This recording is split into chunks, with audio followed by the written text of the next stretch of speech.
De Dios y de María Santísima. Amén. Hoy vamos a ver el tema sobre la relación entre Jesús y los bienes materiales. Hace algunos años, estando en Italia, me tocó ver un programa de televisión que se llamaba específicamente llevar la cartera al terapeuta. Llevar la cartera al terapeuta, al psicólogo, al psiquiatra.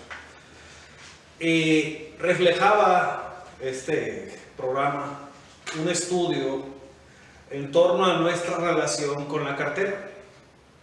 En ese tiempo no estaba tan duro el asunto con el teléfono celular todavía, pero ya estaba con la cartera. O sea, ¿dónde la ponemos? ¿Cómo la cuidamos? Una de las peores desgracias para un hombre es que se le pierda la cartera y para una mujer su bolsa. El equivalente. Prácticamente pareciera que se nos va la mitad de la vida en eso. Pero esto refleja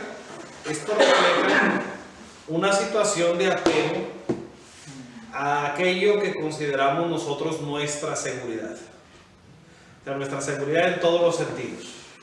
Entonces, en este programa también revisaban las inconsistencias que se proyectan sobre esta situación. Hay personas que están dispuestos a compartir, y yo se lo digo cuando se casan, están dispuestos a compartir su vida, su intimidad, toda su historia, pero no están dispuestos a compartirse los números de las tarjetas.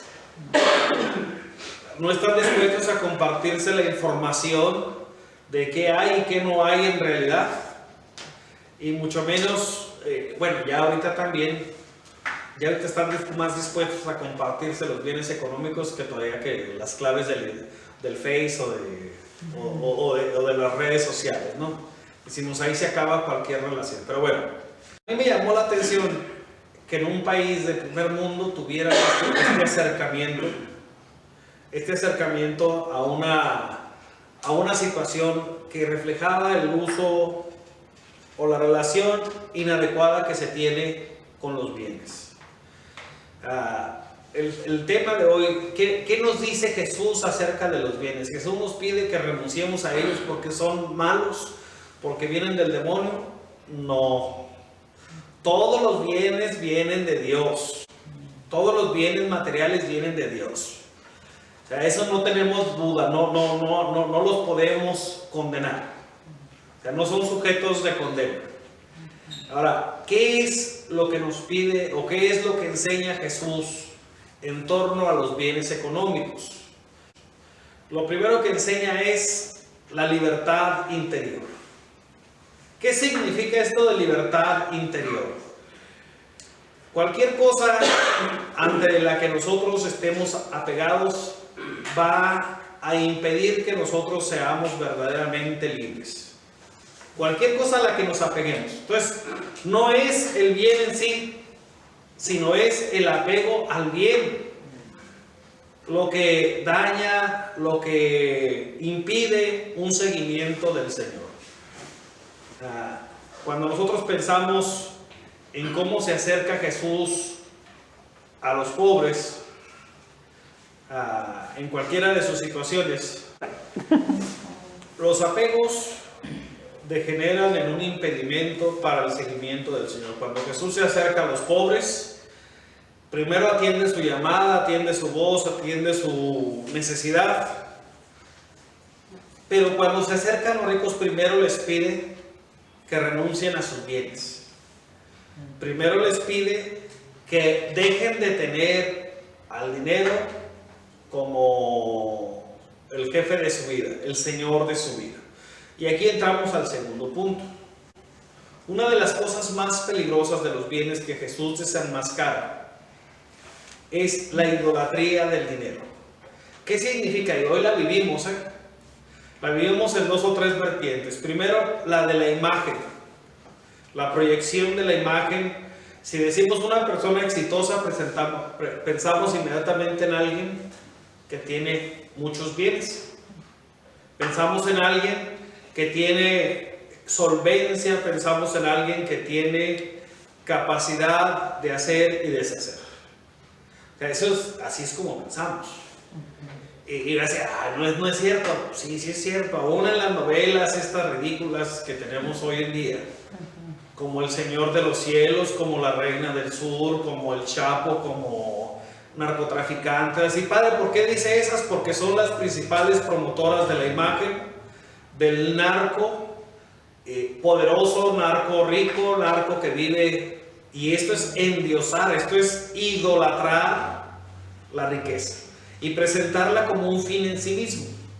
La idolatría genera que se ponga en el lugar de Dios al dinero. Entonces, esto es lo primero que Jesús deja muy claro.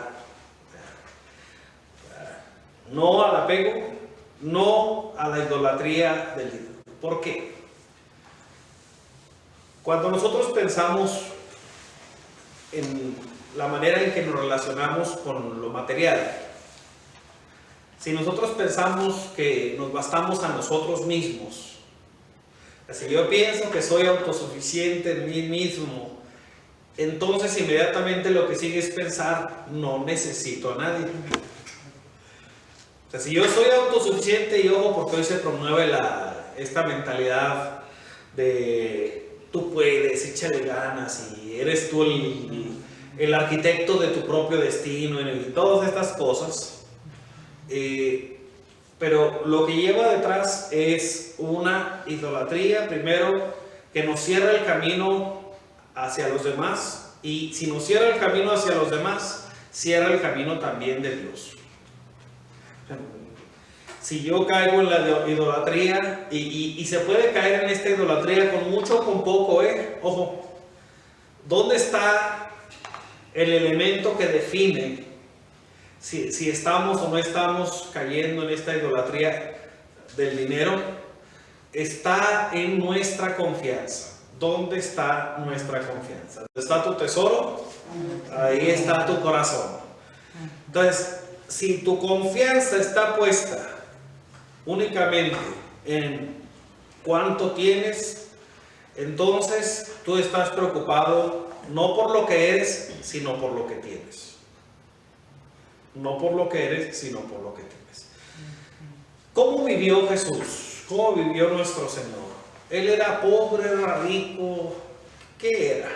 Dice la historia de nuestro Señor. Que no tenía dónde reclinar la cabeza.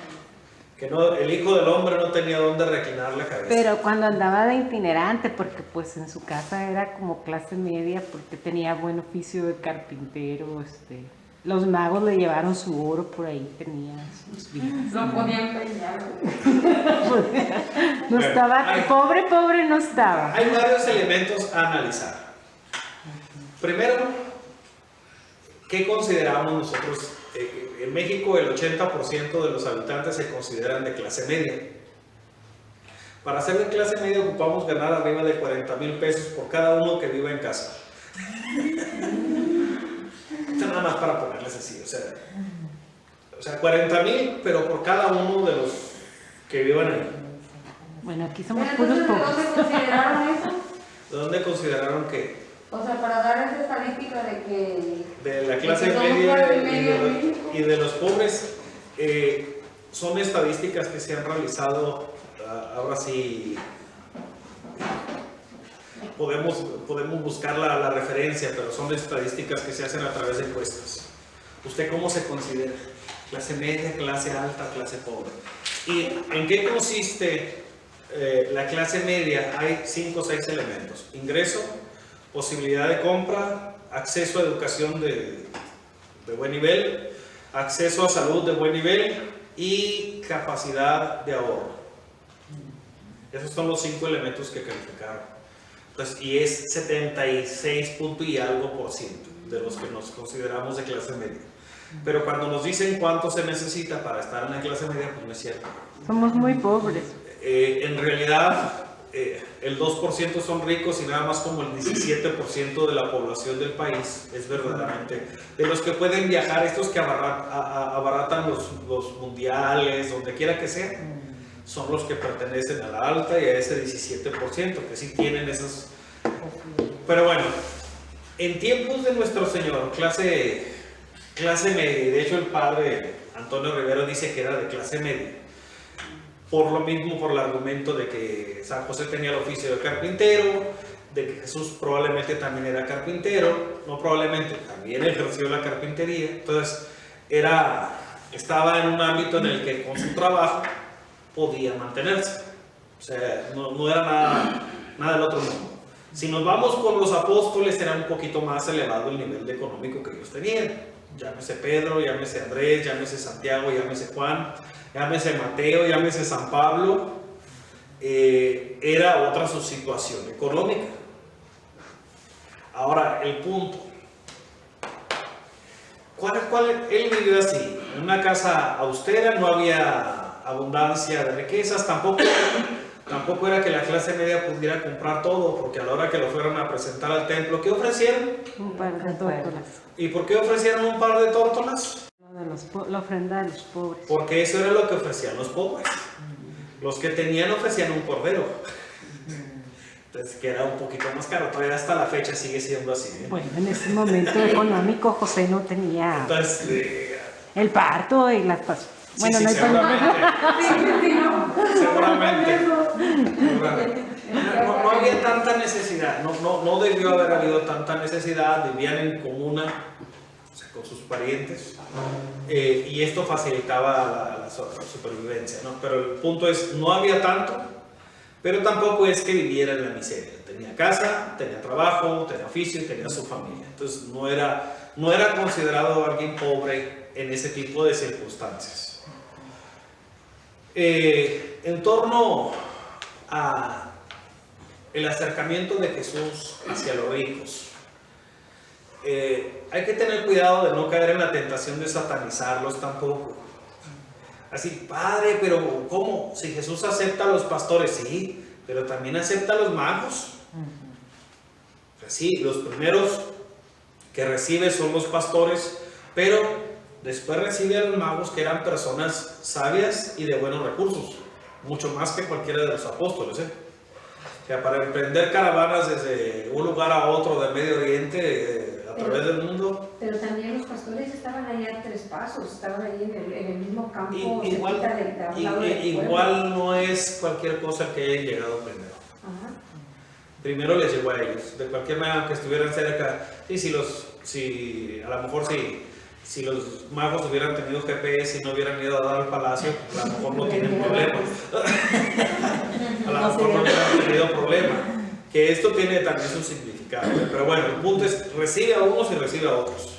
Entre sus amigos contamos a muchas personas de muy buenos recursos, incluyendo al procurador Ana, ¿cómo?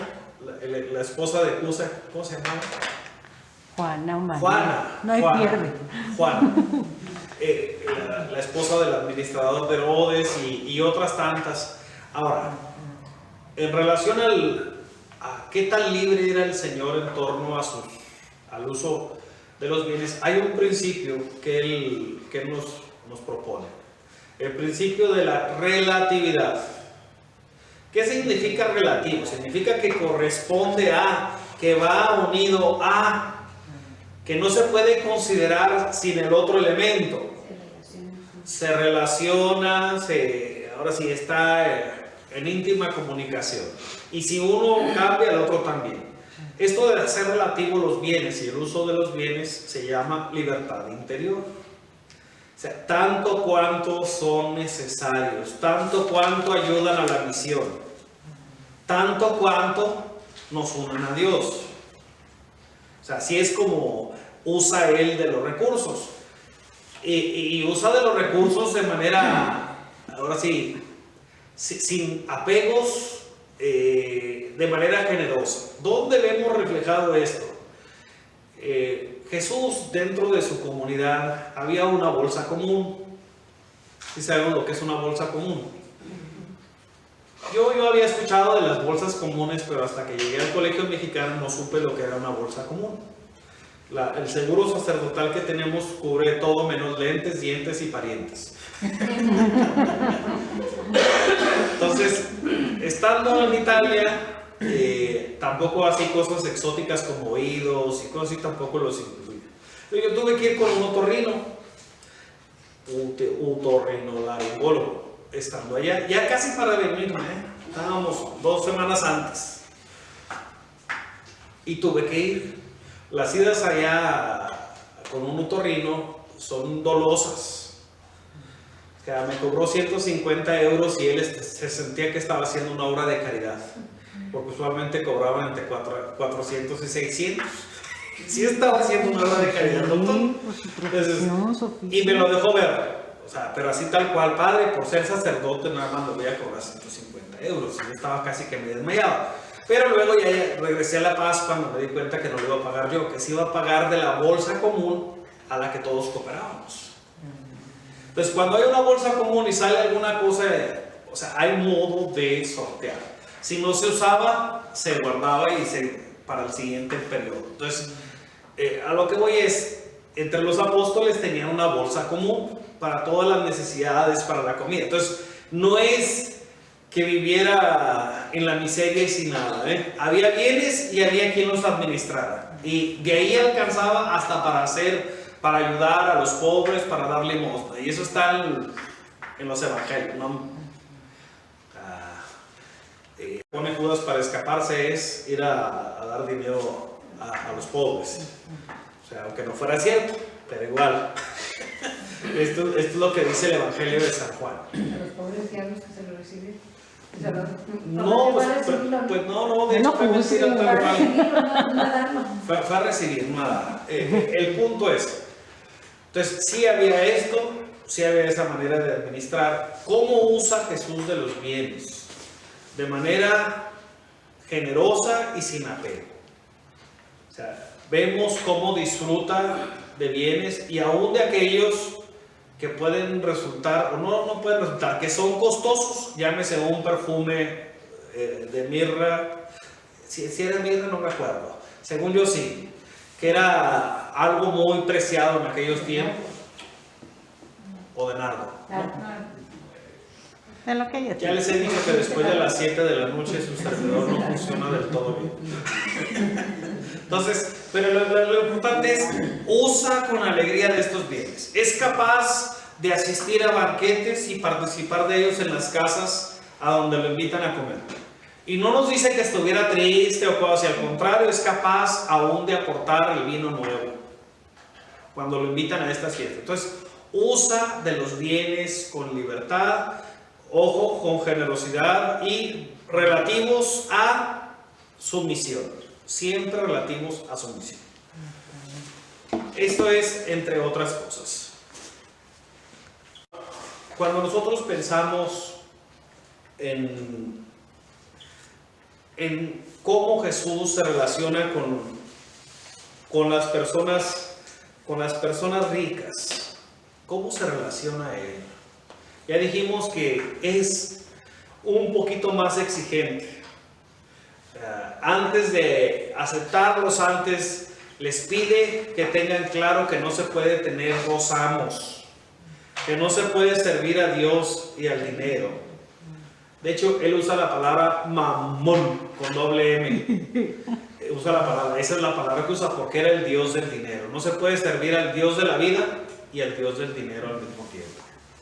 Que a la hora que el Evangelio nos dice la palabra Dios, era obvio que se refiere a Adonai o que se refiere al tetragrama que no se puede pronunciar, que no se debe de pronunciar. Entonces, no se puede servir al Dios de Israel, al Dios vivo y verdadero, y servir al Dios ídolo de la muerte, de la esclavitud y del dinero, porque era lo que representaba. Ahora sí, cuando nosotros lo traducimos, no se puede servir a Dios y al dinero, pero no, la referencia es a esta deidad pagana que exigía hasta el sacrificio de los propios hijos.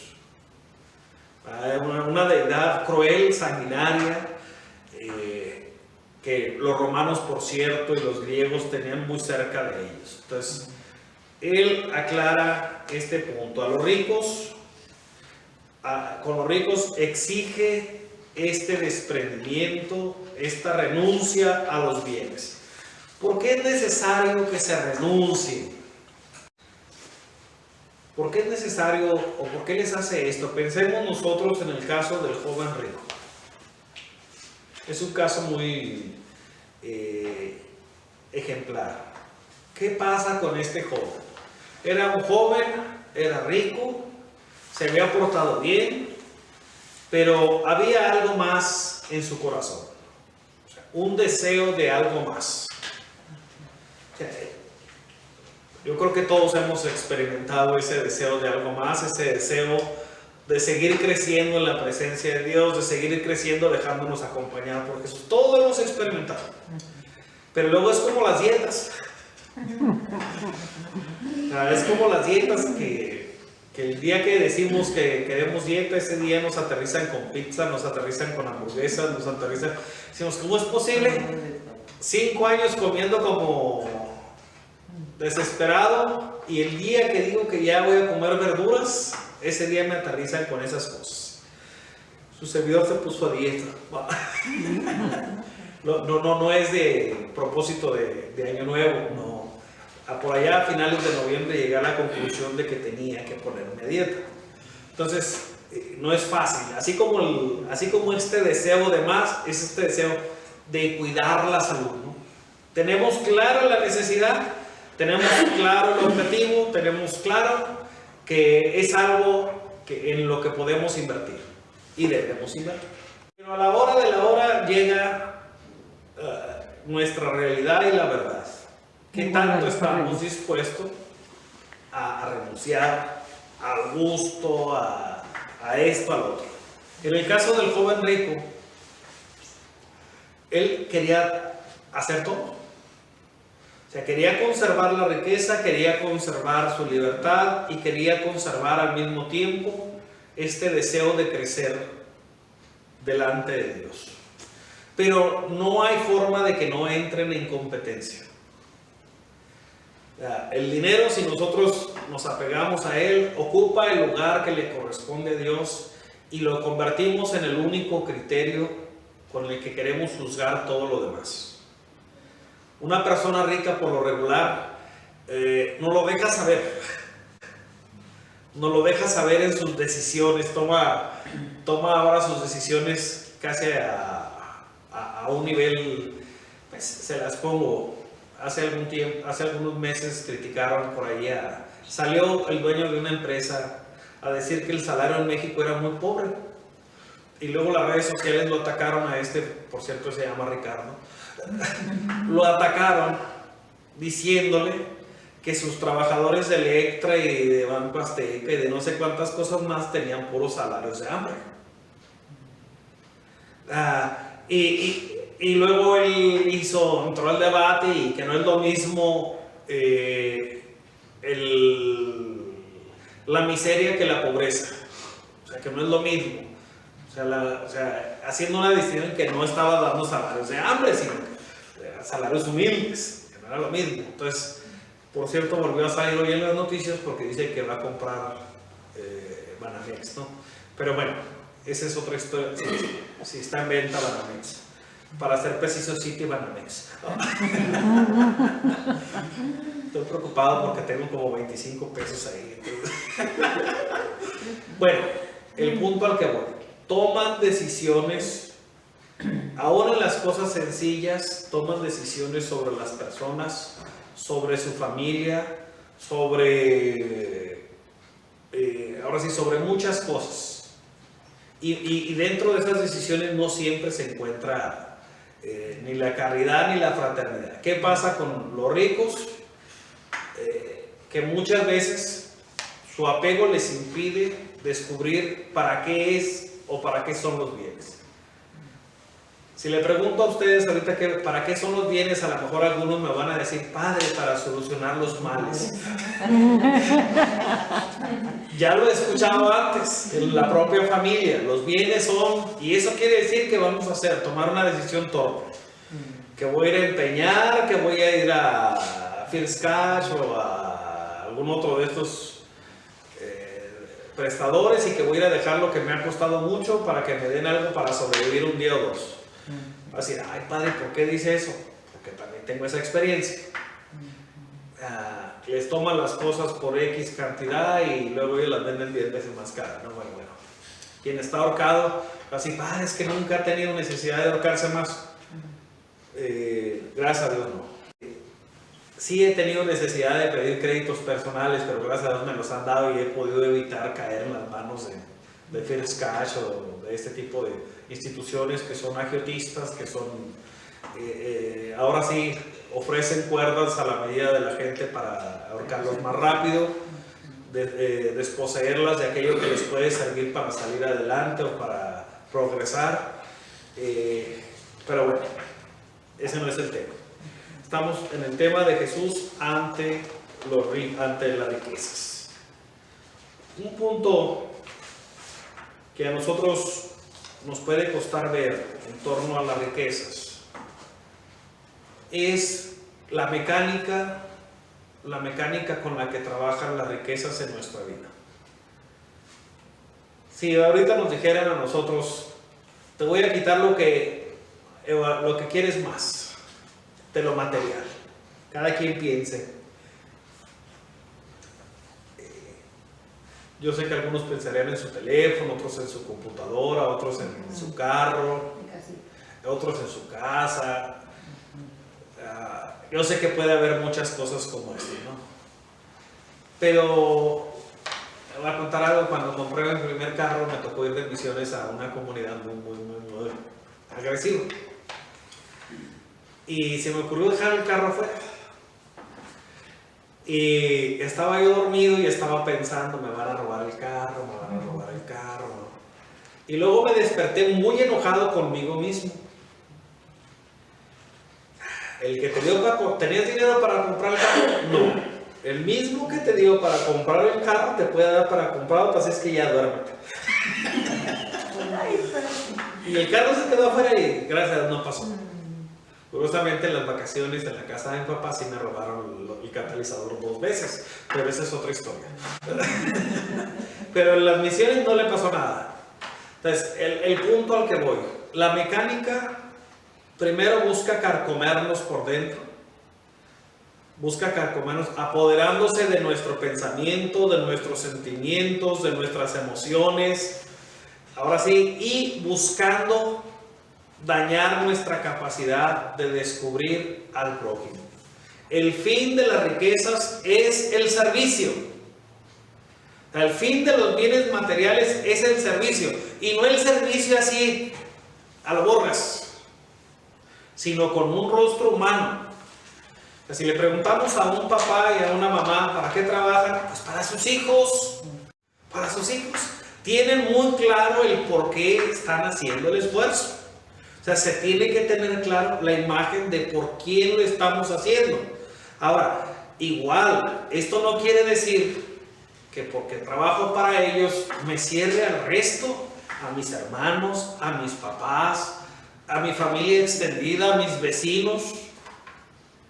O sea, no hay forma. El fin de los bienes materiales es para el servicio. Y el servicio nos abre inmediatamente a la fraternidad. O sea, podemos tener muchos bienes. Si no tenemos la capacidad, la fraternidad, si no tenemos la capacidad de poner al servicio y ser libres interior y exteriormente frente a los recursos, vamos a vivir esclavizados por el dinero. Y nos puede esclavizar 20 pesos o nos pueden esclavizar 20 millones.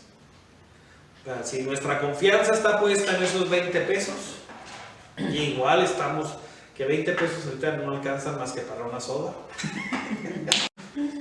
Ya no alcanza para la soda y las sabritas. Ahí nos damos cuenta cuánto se ha devaluado. Pero bueno.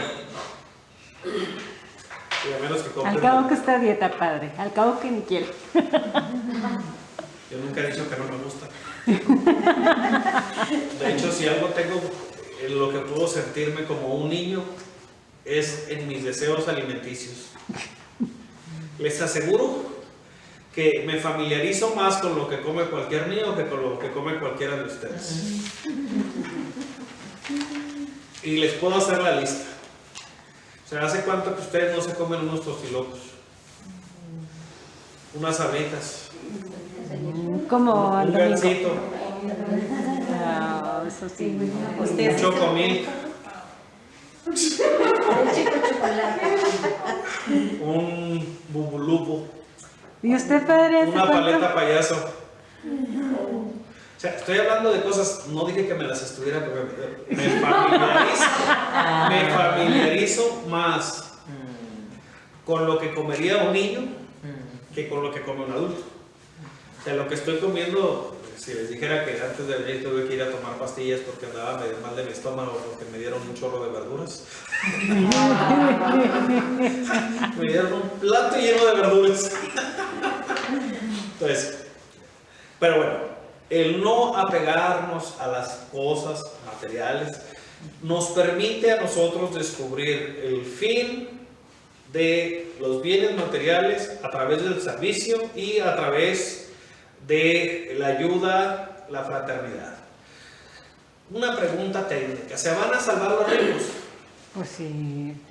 Los que quieran. Los que llegan a la lucha, porque San Luis Rey podría ser. ¿No renunció a todos sus bienes? Pero se salvó, San Luis. No tengo duda de que se salva. No estamos peleando por eso. Sí se salvan, pues. Está canonizado. Si es rico o no era rico. Porque hay muchos reyes canonizados, pero renunciaron a sus cosas y vivieron al servicio de sus prójimos. Podemos San pensar Francisco de Asís.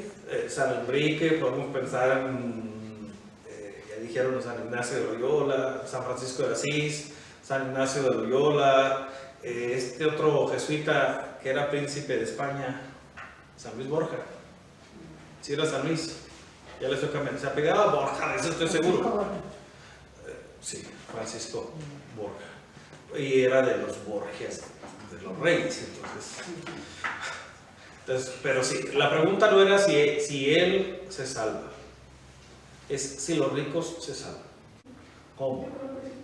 Pues viviendo precisamente esto, o sea, poniendo sus bienes al servicio de lo que se necesite, no apegándose a ellos. Y entonces cuando el Señor dice que es más fácil que pase un camello por el ojo de una aguja a que un rico se salve, Pues ¿cómo le porque hacen? no es fácil que un rico, bueno, a veces, Es que depende de- se apega a sus 20 pesos. Ajá. Depende de la actitud de la persona con las cosas materiales, que no le esclavicen y la Que parte sea de Dios. justo, que sea justo, por ejemplo, si es rico, se supone que tiene empleados, que sea justo en el pago con los empleados, el trato con ellos, que sea generoso con su dinero en cuanto a ayudar a las personas que se pueda. Les voy a hacer bullying. A ver, La riqueza no tiene nada que ver con los que se salvan.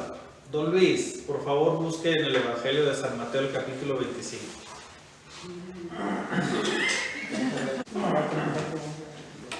Digo, nomás por ser fastidioso. Lo bueno que fue por su Biblia, don Luis.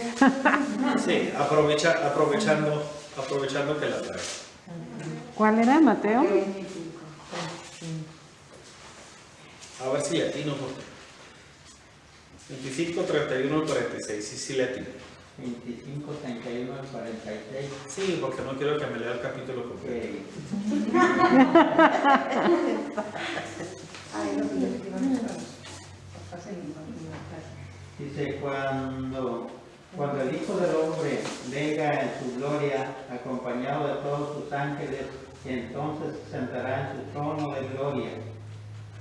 Serán congregadas delante de él todas las naciones, y él separará a los unos de los otros, como el pastor separa las ovejas de los cabritos. Pondrá las ovejas a su derecha y a los cabritos a su izquierda. Entonces dirá el rey a los de su derecha: venid benditos de mi Padre, recibid la herencia del reino preparado para vosotros desde la creación del mundo. Porque tuve hambre y me disteis de comer, tuve sed y me disteis de beber, era forastero y me acogisteis, estaba desnudo y me vestisteis, enfermo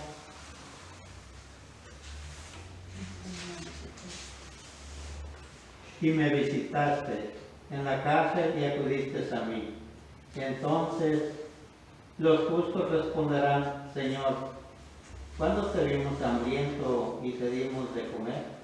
¿O sediento y te dimos de beber? ¿Cuándo te vimos forastero y te acogimos? ¿O desnudo y te vestimos? ¿Cuándo te vimos enfermo o en la cárcel y acudimos a ti?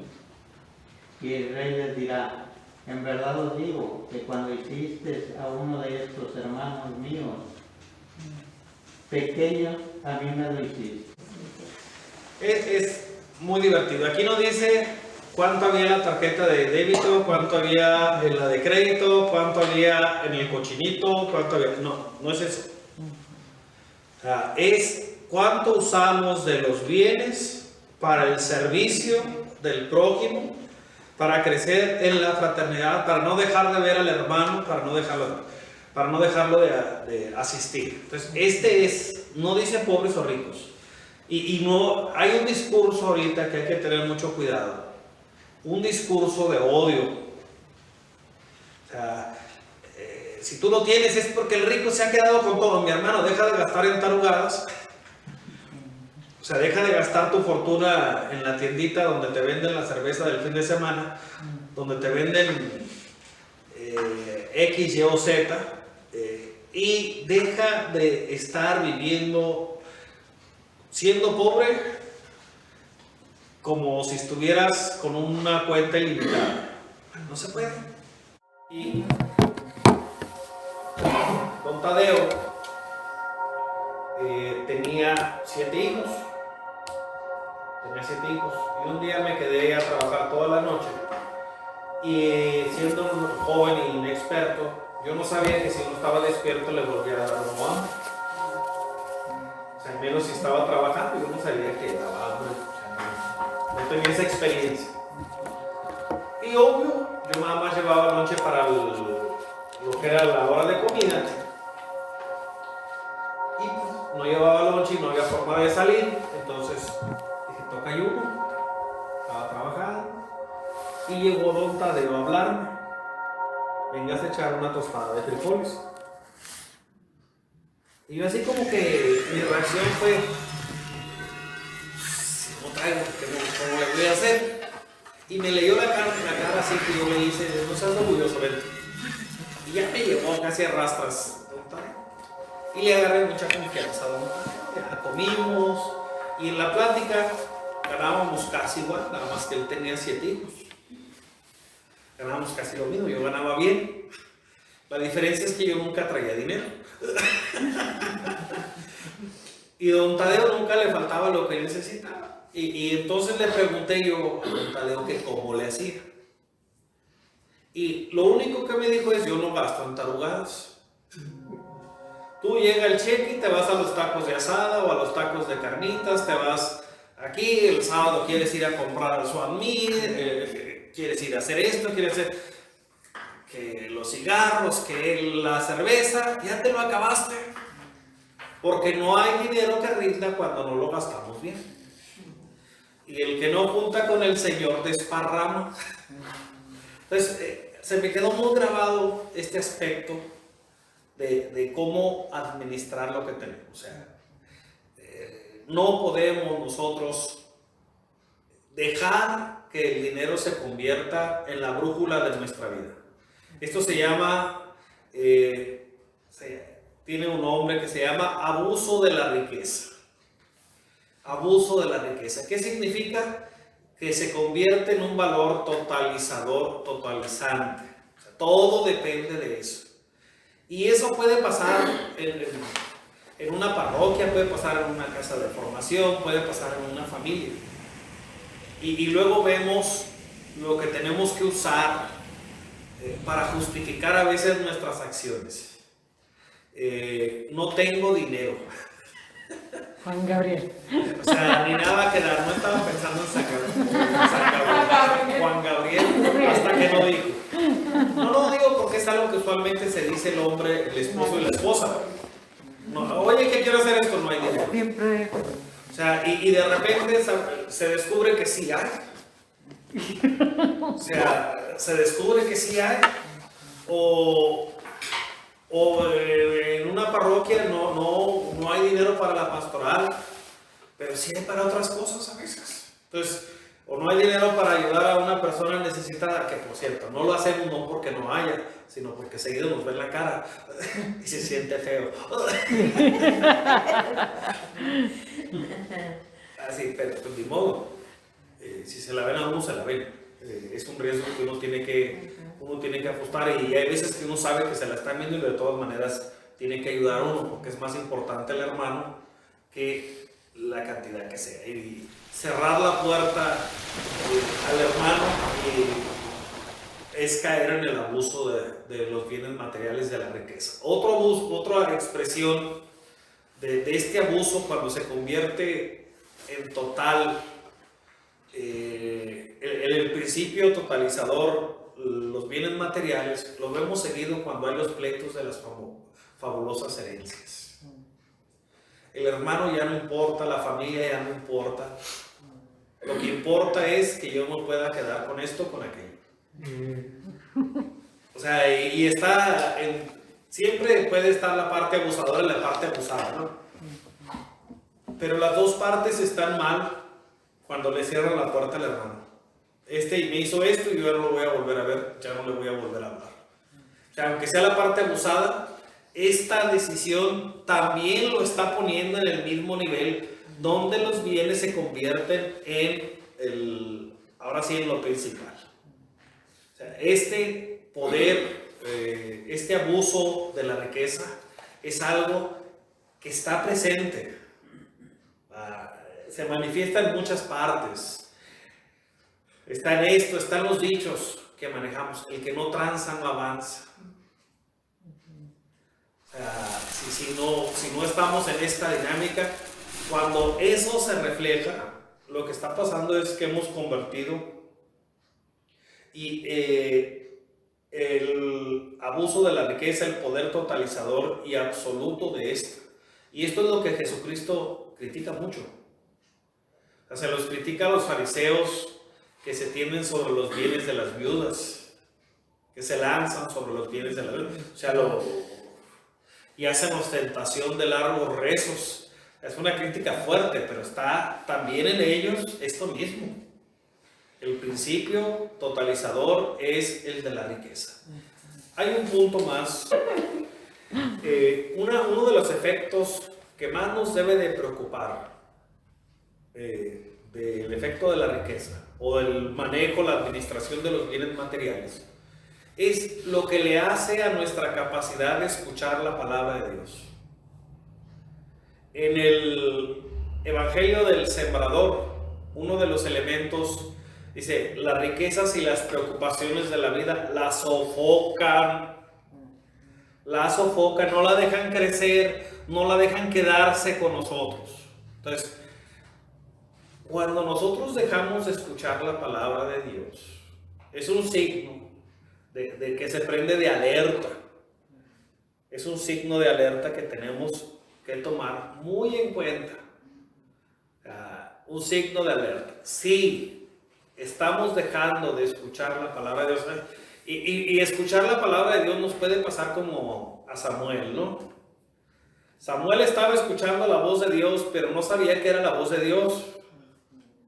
Y por lo tanto iba a buscar al sacerdote porque pensaba que era él. Entonces, así nos pasa a nosotros cuando le hemos dado el corazón a las riquezas. O sea, no está en cuánto, sino en quiénes somos. Si somos discípulos de Jesús, nuestro corazón va a estar con Jesús, va a estar escuchando su palabra, va a estar atendiendo lo que esa palabra nos indica. Y esto es el Evangelio, ¿eh? ¿Por qué el joven rico no fue capaz de escuchar la palabra, la invitación que Jesús... Es una invitación muy divertida la que le hace Jesús. Si quieres ser perfecto, ve, vende lo que tienes y sígueme. Es una invitación seductora. Un honor para la calidad de vida y la capacidad de vida de este joven. Un gran honor. Pero dijo, mejor después platicamos de eso, o de eso después hablaremos. O simplemente me doy media vuelta y me voy triste. la tristeza también es un signo de que le hemos dado el corazón a las riquezas.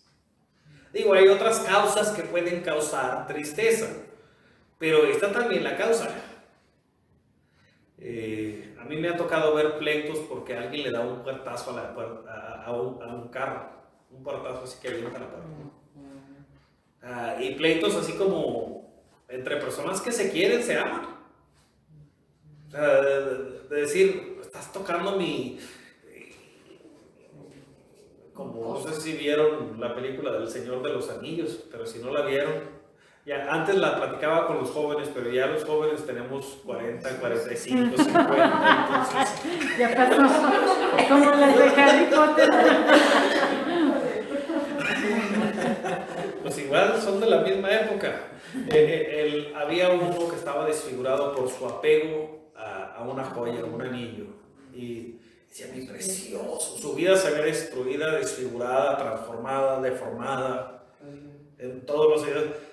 Se acaba su belleza, se acaba su capacidad de relacionarse con los demás. Todo esto. Por un niño.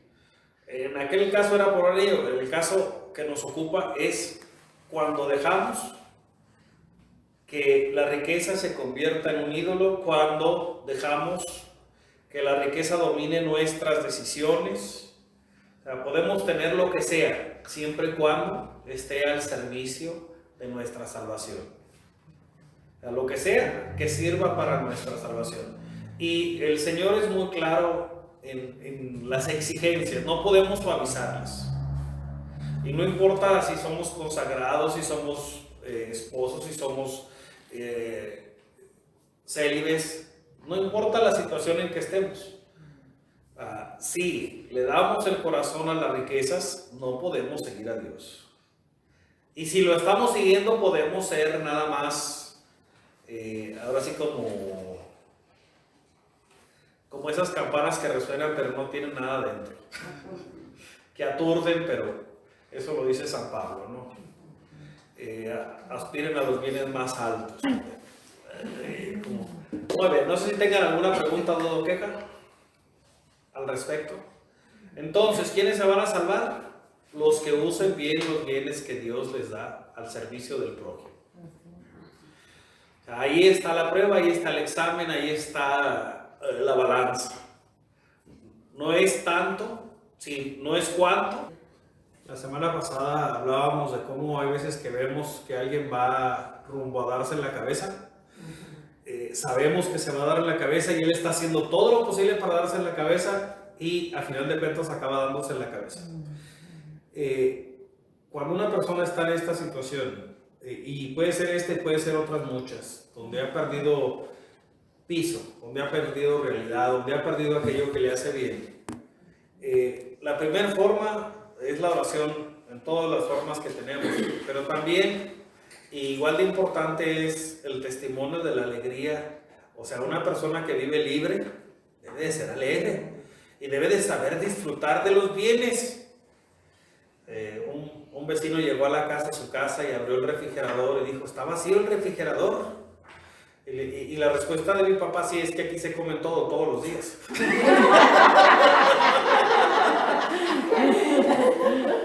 O sea, hay refrigeradores que están llenos porque nadie cocina, porque no está bueno lo que hacen, Y acabas tirando las cosas.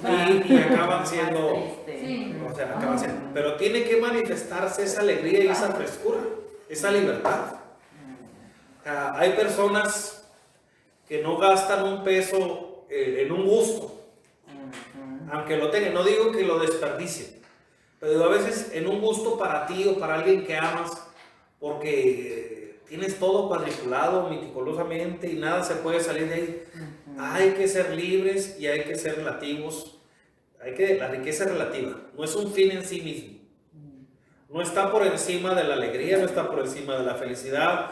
Esto no quiere decir que seamos un padre de familia, una madre de familia. Tienen que buscar progresar y crecer en su patrimonio para sus hijos, y en caso de cualquier situación, que sus hijos se vean lo más protegidos posibles. Esto es natural, es normal. Esto no es Eso es parte de la ley natural. Dicho esto, la ambición acaba por traicionar a las personas. Acaba por traicionarlas. ¿En qué sentido? Estoy trabajando para darme la vida que siempre deseé. Llega el tiempo en que lo tengo, pero ya no tengo ni la salud, ni las personas, ni la capacidad para verdaderamente disfrutar. O sea, desperdicié la ida y la bajada también. Entonces, tiene que haber un sano equilibrio en esto. Nuestro Señor vivía ahora sí con recursos, sí había recursos, no es que fuera rico, y sabía disfrutarlos, sabía compartirlos, sabía ahora sí no apegarse a ellos, sabía disfrutar de las cosas buenas, porque entendemos que todo pertenece a nuestro Padre Dios y somos sus hijos y somos partícipes de él. O sea, y al estilo de San Pablo, aprender a vivir en la pobreza y en la riqueza. No es pecado ser pobre. O sea, ni nos debe. Entonces, pero para poder dar ese testimonio de alegría, de estar convencidos, yo he visto muchas casas donde se disfrutan mucho los tacos de frijoles y se comparten como si fuera tesoro. Y he visto casas donde uno llega y se está de topes en la cabeza, y está mal que lo diga, pero he ido a visitar la casa de uno de mis hermanos, que es muy consentidor, él y su esposa, y estando ahí nos invitó a una discada. Las discadas son de pescado, porque le habían regalado un montón, quién sabe cuántos kilos de pescado, y nos invita a una discada de pescado, y le llega gente diciendo que no le gusta el pescado, que quiere carne asada. Y luego llega gente diciendo que no quiere carne ni pescado y le hacen pollo. Y yo estaba que quería golpear gente. Digo, ¿cómo? Si te invitan a comer Pescado, es pescado. si te están aclarando que es una invitación para ir a comer, perdón. Si te están invitando a comer pescado, entiendes y sobreentiendes. Pero estamos en esa. Tenemos que dar ese testimonio de alegría. Tenemos que ser desprendidos y austeros. O sea, desprendidos y austeros. O sea, no voy a hacer algo que lastime al hermano nada más porque puedo hacerlo. Entonces, para enseñarle a otro, se lo tengo que mostrar. Se lo tengo que modelar. Le tengo que modelar la alegría de ser libre, la alegría de vivir de acuerdo a las posibilidades. También me ha tocado ver, desgraciadamente, y más aquí que vivimos en frontera, esos casos donde se va el esposo porque está la cosa bien dura a trabajar a Estados Unidos. Y luego se acaban los matrimonios. Porque vive toda la semana allá y viene nada más el sábado y parece cajero automático, nada más saque. Y se acaba la relación. Y luego ya quieren regresar y ya no quieren que regrese. Entonces dice uno, ¿no estabas mejor cuando eras pobre aquí? Sí estabas mejor. No eran más felices. No eran más felices cuando sí estaban juntos y iban, aunque fuera por una nieve de esquina. Sí eran. Pero es trabajo, la oración y el testimonio. El testimonio de la libertad. Y una libertad real, entre los sacerdotes. Nosotros sabemos que hay muchos tipos de parroquias en términos económicos. Y hay veces que cuando nos dicen, te vas a ir al Florido, de chico le decíamos el jodido. Así se le decía, yo no tengo la culpa. Cuando yo estaba chico, el Florido no existía, era campo de cacería, eran puras flores. Muy bonito, por cierto. Esos terrenos los tocaban porque eran del coronel Serrano, si no me equivoco. Entonces, bueno, pero esa es otra historia. El punto es, cuando le dicen a uno que vas al Pípila, que vas al Niño, que vas allá, pues voy a donde me manden. La libertad se manifiesta en esa capacidad de asumir la obediencia al plan de Dios. Me preguntó días pasados, vino mi sobrino y me dijo, si lo fueran a dejar Nino en una parroquia toda su vida, ¿cuál parroquia escogería? Dije, ninguna.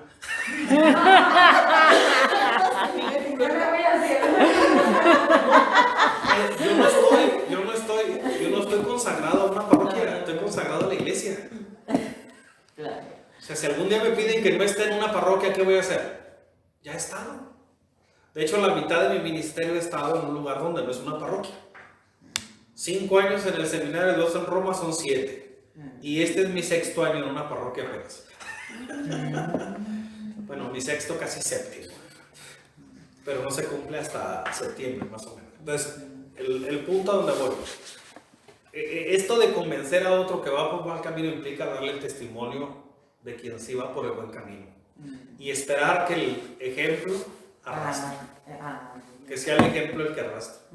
Y se ocupa presentar, se ocupa modelar, se ocupa... ahora sí, tener todos los equilibrios.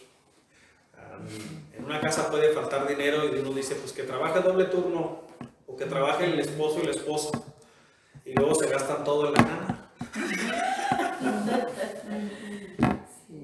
Así, ay padre, la nana también come. Sí, también come. Pero el punto es no siempre son provechosos los fines. ¿Alguna otra pregunta? Nos quedan como 30 segundos.